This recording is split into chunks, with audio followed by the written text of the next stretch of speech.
Tena ieleweke katika sheria hii hakuna sharti lililowekwa katika jambo la kutimia na kusihi ndoa kwamba lazima mtoto wa kiume aje akuletee funguo ya nyumba, kama amekwisha jenga.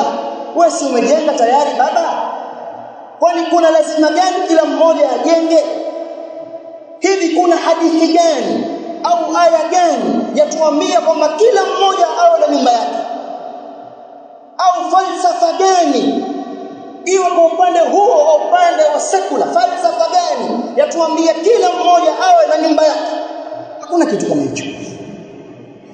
Wewe baba una nyumba, ikiwa baba wewe una mtoto wa kiume na una chumba cha rizavu, chukua chumba hicho muweke kijana wako.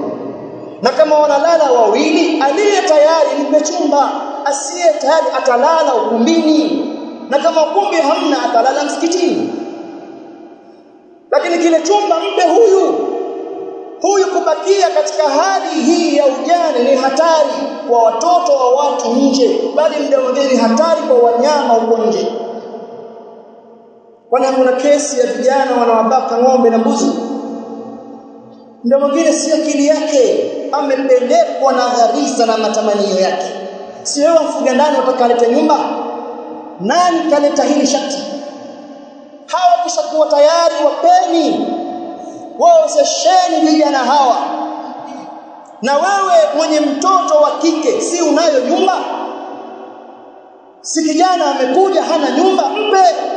Kwani kuna ubaya gani kumsaidia mume wa binti yako? Kuna ubaya wote? Sipata thawabu na fadhila mbele ya Allah subhanahu wa ta'ala kwa kumpa makazi. Kwa ukiwa na kijana wako huyu anaweza mambo ya ndoa, wewe utaweza kumsaidia huyu mke. Ikiwa mnahofia ufakiri wao, yughnihimullahu min fadli, Allah atawatosheleza katika fadhila zake.